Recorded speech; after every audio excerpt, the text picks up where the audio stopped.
Ngayong araw, isang murang tattoo na naman ang idadagdag natin sa 2-day session namin nito ni Bossing na tinatuan ko last time ng chef knife. Bossing na galing pa all the way from Qatar, ang bansa na may pinakamaraming camel na may batik. Anyway, client requested Roronoa Zoro ng One Piece. Yun yung design sa kanyang inner upper right arm. Si Zoro kasi ang first crew ng Straw Hat Pirates crew sa pamumuno ni Captain Monkey D. Luffy na nangangarap na maging hari ng mga pirata. Si Zoro, siya nga pala yung isa sa pinakamagaling na swordsman sa judo nila nung mga bata pa sila. Pero hindi siya tumigil sa pag-iensayo. Yan ay dahil mayroon pang isang estudyante na mas magaling sa kanya. Ayun ay ang anak ng judo master at kanilang mentor na isang babae. Maraming beses silang nagduelo para malaman kung sino ang mas magaling sa pagitan nila. Pero sa tuwing matatapos ang kanilang laban, palaging talo ang ating bida.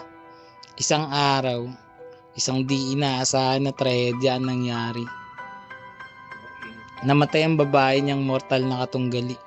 Naalala niya yung promise nila sa isa't isa na balang araw isa sa kanilang dalawa ang magiging greatest swordsman.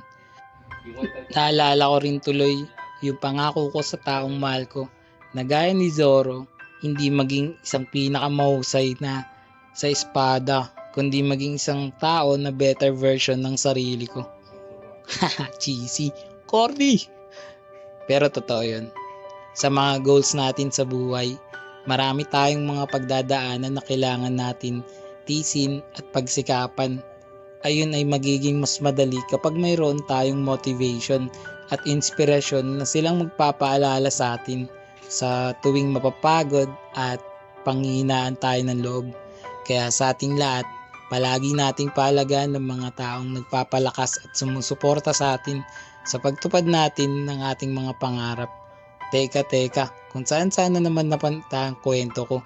Sa lahat ng gusto ng murang tattoo, kontakin nyo na ako sa FB page More Than Vlogs.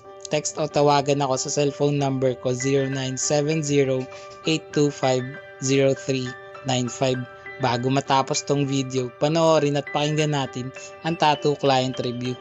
Let's go! Boss, tapos na yung mga tattoo mo. Anong masasabi mo? Kamusta? Champion, sulit lahat ng puyat.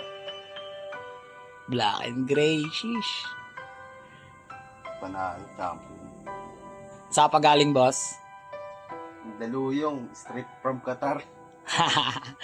Kakalanding lang yan dito, guys, sa Pinas. Tamang bakasyon dito para magpatato. Babalik na rin yung bukas eh. Joke lang. 1 month yan dito.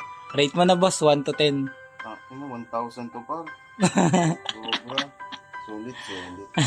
So, manupit pa doon, mapasisyoso yung artist. Galing Monday night, galing Qatar.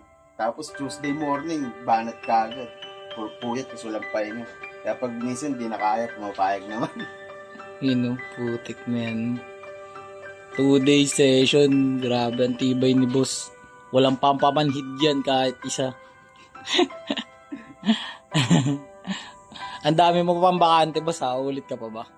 Oo, message kita sa biyahe ka. Papakasyon muna ako sa probinsya. Shoutout mo nga, boss, yung mga tropa natin dyan OFW. Uy, shoutout sa mga kabayan dyan. Since na nagtatrabaho tayo sa abroad, mas pinipili natin yung practical. Ito, usapang practical, pasok na pasok. Panay. Yun na. Champion. Sige, boss, salamat sa tiwala. Thank you. Makakalayas ka na, huwag ka na magpakita. Ayop ka.